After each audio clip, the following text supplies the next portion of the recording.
phi instead of theta, and our goal is to now find the parameters theta that make this distribution as close as possible to the true distribution. Okay, but again, we don't know the true distribution. That's the whole problem in the first place, so we can't actually compute it anyway. If we could, then we would be able to have an exact solution. So even, okay, actually this is an important question, an important point.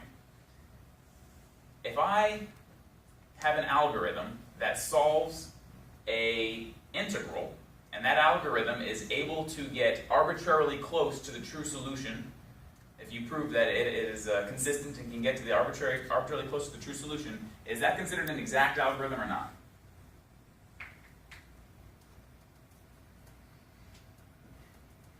So I'm talking about like exact solutions and approximate solutions, but what do we mean by that?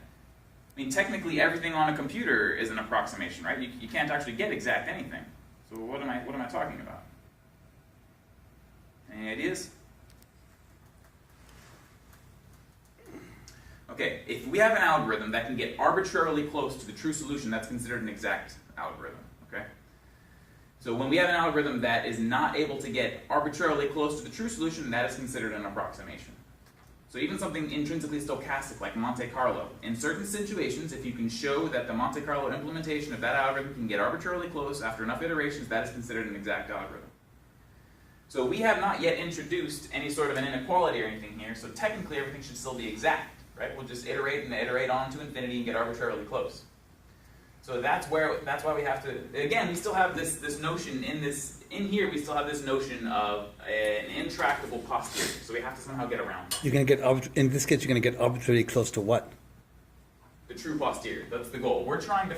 No, I know, but what I'm saying is if you iterate arbitrarily, can you get arbitrarily close to the posterior?